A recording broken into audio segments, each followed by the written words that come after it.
A very good evening from Southport, where tonight we're outside the Islamic Society Mosque and a scene, I'm afraid to say, of rioting last night. As thousands of people were gathering for a vigil in the town centre to remember the 3 girls who were killed in a knife attack, others were gathering with a very different intent. According to the police, they were far-right supporters, their anger fuelled by totally inaccurate social media reports that the attacker was an asylum seeker who had travelled to the UK by boat. The rioting went late into the night and saw at least 53 police officers injured. 4 men were arrested. Now, Merseyside's Chief Constable says her officers are ready to counter any attempt to repeat the scenes of last night. In a moment, we'll be crossing to Lucy, who was in Hart Street, as she spent time with the community remembering those caught up in the tragic events of Monday. But first, Elaine Wilcox reports on how last night unfolded and once again, how the community came together. This was Southport at its best, the town coming together to mourn the loss of 3 little girls. Parents hugging their children close to support the families of 9-year-old Alice de Silva Aguirre, 7-year-old Elsie Stankham and BB King, who was just 6. Killed as they danced to Taylor Swift at a holiday club.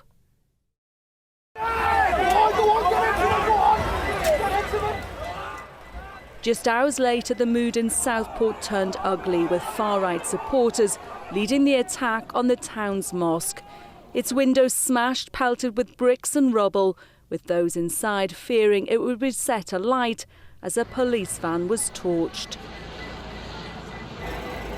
27 police officers needed hospital treatment, with over 50 hurt, trying to contain the mob, directing their anger at them. Those wreaking havoc, ignoring the pleas from the community, including 6-year-old Elsie's grieving family, who said the police had been heroic and appealed for the violence to stop, saying, "We don't need this." And then came the acts of kindness that moved Southport's imam to tears as the community started the clear-up. I would like to thank them for their support, because at one point we thought they're coming in and they're going to burn the place down.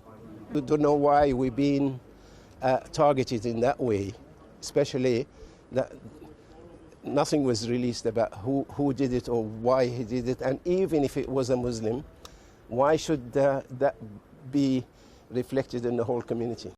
The mindless violence of last night was directed at the same officers who'd rushed to the scene of the dance class attack. The mood had shifted, stirred up by false rumours that the suspect was a Muslim asylum seeker. That was seized on by far-right groups who want to create divisions and hijack a town's grief. It ended in the horrific incident where I think 24 police taken to hospital with injuries, 2 police vans set alight, bricks and stones being pelted through people's windows and at people. And these were the exact same police, the exact same emergency services who were the first responders on Monday to the horrific incident, to the killing and the injuring of so many little kiddies. And the day after what was surely the most traumatic day of their lives, of their careers, they're then coming under attack from people outside of Southport. It is absolutely awful to see. In a united front, Merseyside's Chief Constable, Liverpool's Metro Mayor, council and emergency crews came to the scene to reassure residents they were prepared for further protests planned at the weekend. And just to reassure the communities of Southport, who I am sure are really worried about, are we going to see this again tonight? What's going to happen? The communities of Merseyside, in terms of the intelligence out there, we are absolutely planning for this evening and for the weekend ahead. We are being really well supported from police forces across the northwest to make sure we have got sufficient resources so that we don't see a repeat of last night. More looting and mindless vandalism is what businesses fear, as the gang stripped this mini market of booze and cigarettes, leaving the Sri Lankan shopkeeper fearing for his life, the builder's owner despairing. This is as struggling seaside towns it is. We've lost so much, the likes of Liverpool, and now our struggling community is under attack from these yobs that are coming in.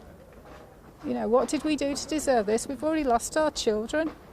You know, our community's grieving. How dare they come here to our town and do this? It's disgusting. A group of young care workers from Bangladesh who've looked after residents in Southport for almost 2 years watched in horror at what was happening to their mosque. I saw some smoke from the window and I was terrified. Like, is it the mosque they have caught on fire? This make me very, like, you know, awkward, like feel like, oh no, this area is no more safe zone, you know, the people what they happened, and this totally unacceptable and disgusting. The Home Secretary is now looking at whether the EDL should be banned, prescribed a terrorist group, while warning the rioters they'll face the full force of the law, as the very best of this community work side by side, rebuilding what they seek to destroy. Elaine Wilcox, ITV News, Southport. Yeah, really terrible scenes. Well, joining me are two people who were caught up in last night's events. The chairman of the mosque here, Ibrahim Hussein, and our own correspondent, Anne O'Connor. Welcome to you both. Ibrahim, if I could firstly start with you. You were trapped inside last night. Just tell us what happened. Just before 8 o'clock, I came here and there was few people already standing outside and waiting for, you know, to hail abuse, because obviously the way you dress, they know that you are one of the to do with the mosque. They very soon after, within 15 minutes, the few people turns into hundreds. And then, terrifying. Yes, absolutely terrifying. And obviously for the safety of us and for safety of all the others, we had to go inside, we have to lock the gate and stay inside. And then it took off from there. It took off from there, shouting abuse and obscenity at the mosque and at the Muslims and at the community. And the rest is history, like they say. And let's bring you in. You were part of the live team. You were reporting here throughout yesterday. Was the tension building from the outset? Yeah, when Sir Keir Starmer, the Prime Minister, laid his flowers, there was heckling and jeering of him. And then around 7:15, we noticed fleets of vans arriving with young men. They stood in lines of 3 or 4, not doing much or saying much, and then suddenly started coming round here en masse. We spotted 3 or 4 young men dressed top to toe in black on top of a riot van. They were being goaded to set it on fire, which is exactly what they did. It was engulfed in flames in minutes. They were hurling bricks and bottles and lit wheelie bins at the police. Within minutes, there were police riot vans on fire in front of us. And then police moved forwards. They did, with their riot gear, with their police dogs, and at that the crowd, most of them, turned on their heels and ran away. We saw 3 or 4 young men, still masked, being ordered out of one of the front gardens here, and their defiance melted into compliance and they just ran away. Ibrahim, just give us a sense of how you're feeling right now. Well, obviously, I'm concerned for the community. That tomorrow is Friday, our daily, the weekly prayer.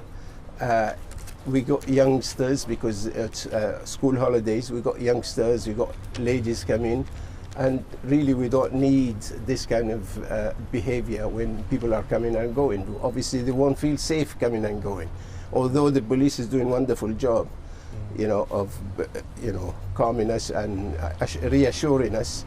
But of course, you can't help because like yesterday, police in some kind of operation moved away slightly, and then suddenly there is a lot of people coming in and attacking the door. And on that point, Anne, you saw one of the police officers injured. Yes, he was limping, supported by 2 colleagues. He came down the road, winding around all the burning debris that had been left. He looked completely exhausted, and as the Home Secretary said, his colleagues had been investigating this triple murder during the day, and he was being attacked in the evening. Scary stuff. Okay, Ibrahim, the chairman at the mosque here, really appreciate your time, and of course, Anne, thank you. Well, next this evening, I'm joined by Chris McGlade, who's a chair of the Merseyside Police Federation, which represents rank and file officers. Chris, really appreciate you talking to us this evening. Your reaction to the events of last night?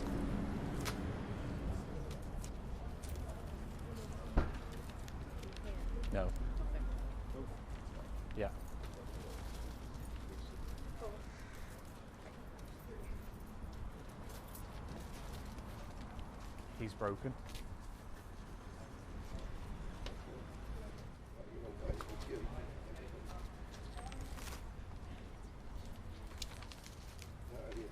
Chris, we do apologise. We are having some issues there with Chris. A real shame, but we will try and get him a little bit later on in the programme. But for now, let's cross over to Lucy, who is over in Hart Street.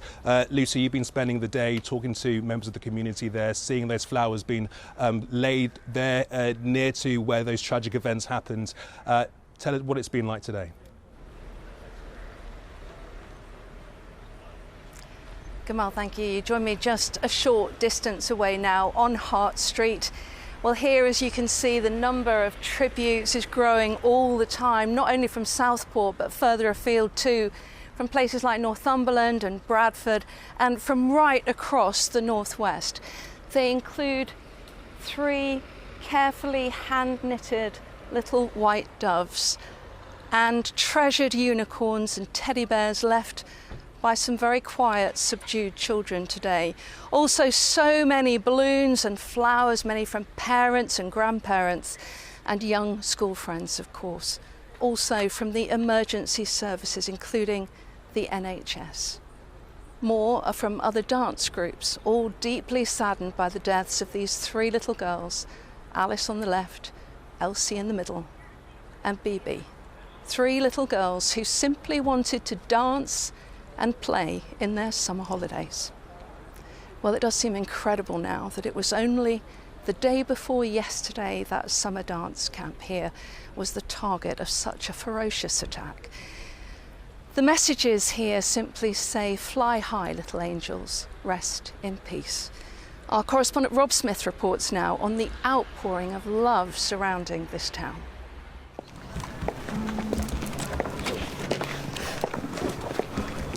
Honouring a girl they love to teach, a girl they describe as forever our star. Elsie Stancombe's teachers left beautiful blooms and the kindest of words in her memory. Too upset to speak, they joined hundreds leaving tributes at the scene of Monday's attack. Those determined not to let a riot outweigh their care. It doesn't do anyone any good, does it? No. And I don't know, but it shouldn't overshadow this. Can't get it out of my head. The last couple of nights I've actually stayed up till 2 in the morning. I looked on my phone, looked on the TV. It's beyond belief. Very sad, very sad. Totally horrific. I can't speak about it. No. It's so overwhelming. It is. It's just horrendous. It could happen just round the corner. Around the corner today, a huge community clear-up and repair effort, organised via social media. Builders and glazers working for free to repair what rioters damaged. So they've knocked the wall copings off the wall, smashed them on the pavement, and then thrown them at the police and at the mosque last night. So I got a call before off a customer who saw the post on Facebook and just asked if I would come and repair the wall. Luckily, Hughes Gray at Birkdale have also supplied the copings to help out as well. The emergency services who helped when the worst happened helped in a new way. Firefighters filling water buckets to keep bouquets from wilting. They, like everyone else, took pause. One of the town's charities opened its doors to give them and everyone who calls this place home somewhere to take a break, somewhere to talk. Anger at last night's violence wasn't far from the surface. There are young children dead. There are families who are distraught. There is a community who, we all know somebody who knows somebody who's been a victim of all this. And yet these people come in and they do horrendous, horrific things in our community. In our name, no, we're not having that. No, we are unified. The authorities kept an eye out for rumoured further disturbances as community leaders and businesses tried to reassure and persuade people not to avoid the town. People are worried about coming now. People are, obviously concerned. But this is not the people of Southport. This terrible event with the children has been hijacked by unscrupulous degenerates, and they've done something that is unbelievably despicable. Unbelievable pain and loss has been compounded here, in a community which needs time and space to mourn. Rob Smith, ITV News. Absolutely, it has been the worst 3 days imaginable here. We're joined now by Steve Rotherham, who is, of course, the Mayor of the Liverpool City region. Steve, thanks for joining us. 3 days on now, we can see this outpouring of support and kindness. What do you make of this? Well, obviously it's something that I would expect the community to do, because that's the very nature of the people here. It's not the scenes that we saw with the disorder, it's the children coming and laying flowers and leaving notes and putting down soft toys, cherished possessions, because they would have known what's happened, or, of course, they'll have seen those images and think about what in their world they're going through. So it doesn't surprise me, Lucy. This is everything that I love about the area that we're from. I mean, these children, as you say, they are bringing their favourite toys, aren't they, and leaving them behind. That's how much of an impact this has made on them. And to everybody. I mean, it's upsetting, because as a parent, I've been in the position of dropping my little girls, as they were then, off at a dance school in the summer holidays and thinking that we'll pick them up later safely, and of course they'll have loved that day. That's what the parents did 2 days ago, and then to obviously be subject to what happened and then the aftermath. It's been a horrendous period for everybody, but certainly for those families who are still grieving. We saw the vigil last night, which was lovely. It was peaceful, it was supportive. How important do you think it was to bring people together like that? Oh, hugely important. It was very respectful, as you saw yourself in those images, the real images of the people here. They were from the locality. They were ordinary mums and dads and grandmas and granddads, and people just wanting to go and commune and to grieve and to understand the anger that's felt in this area because of what's happened, but also to show solidarity and love with the parents and the families who are still worried about their children. And of course, this terrible week has brought out the absolute best in people, yes. But as we saw last night, the complete worst as well. What did you think when you saw those scenes unfolding last night? Just huge disappointment. We talked about the respect of the local people, the disrespect of individuals coming here and claiming that somehow their actions were in support of the parents who'd lost loved ones. I mean, we know now, don't we, because one of the parents has spoke out, they don't represent the people here. They don't represent the types of community that they've left behind. And those scenes, despite them being really disappointing, won't define this area and won't define the people here. I think people were horrified as well that the target of the attack was the police officers, some of the police officers who had been the first on the scene. They were dealing with the absolute horror of it. And a lot of people have described them as heroes, Steve. And that's because they are. I mean, they ran into a situation that they weren't fully cognizant of what was happening, but they put aside their own safety because they wanted to do their best to try and save lives. That's what they did. And then just hours later, some of them still on duty, and an extended period on duty, was subjugated to the types of violence that we don't associate with this area, and certainly it's not something that should be allowed on the streets of the UK. So just finally, if anyone watching tonight was involved in that violence or tempted to get involved in it, what would you say to them? Well, I'd say they should really contemplate what their part is in that shameful act.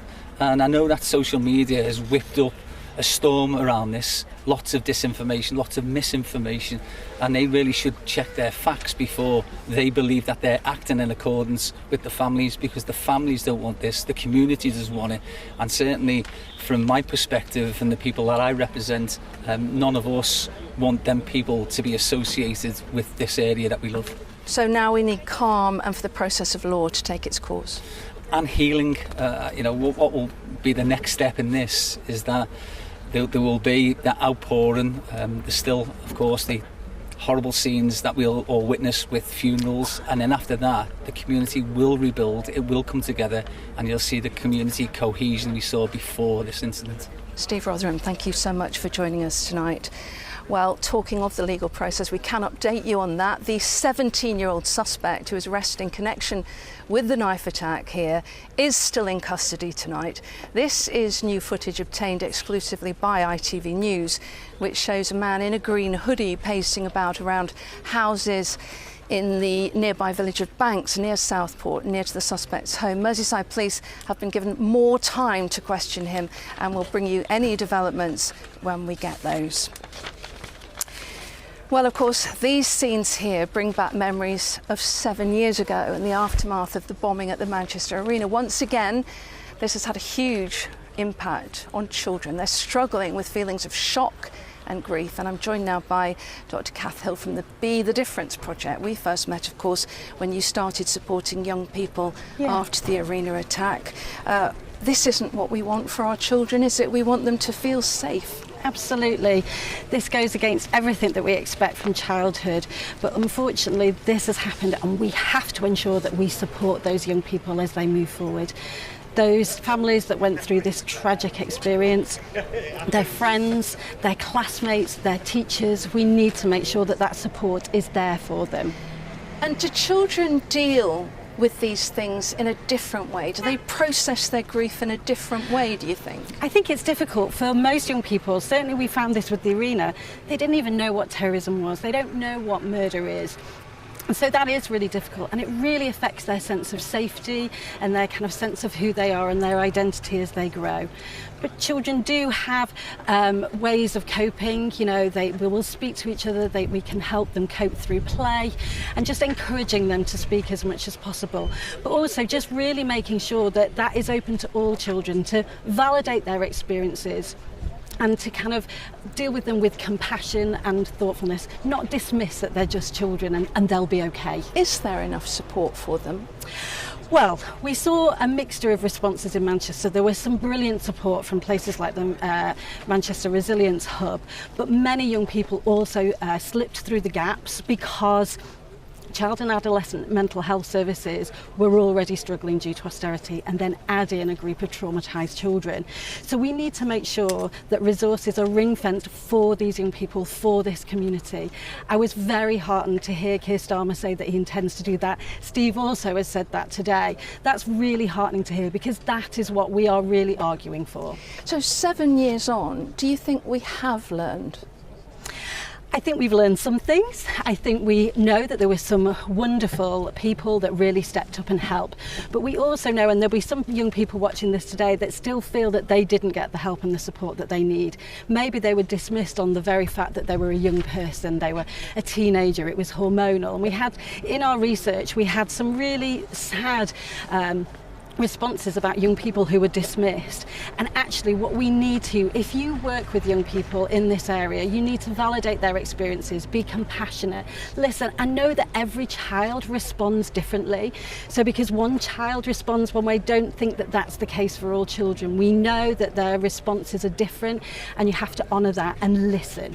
I was going to say, how do you open them up and start a conversation about how they're feeling about this? It is hard, and what we experienced with the Manchester Arena attack is children were scared to tell their parents because they didn't want to upset their parents. They love their parents so much and they don't want to upset them. But we encourage families to talk about that or seek help. Go to your GP, contact your local mental health services for children, and try and do that. But also be open. What we do know is most children, this is a really difficult acute time, but the majority of children with time, with love, with support will get over this and will manage to cope, but they need to have that And care. what about leaving tributes here? Does that help? I think that that's really important. We've realised with the Manchester Arena attack and other terrorist attacks that commemoration is important. Kath, thank you so much for joining us tonight. And still, of course, the flowers and the tributes keep on coming, and the plea to let this town grieve in peace. As we heard, Elsie's mum said that Southport doesn't need troublemakers here. They are the last thing the families need. She reminded us all of the heroism that was shown by those police officers who were the first on that terrible scene on Monday. They acted in a way that certainly deserves respect from everybody in this area and beyond. And As the Prime Minister, Keir Starmer, put it himself, troublemakers are an insult to a grieving town. And as we can see from all the growing tributes here, this is a town that is determined to show its strength and its kindness. From Southport, good night.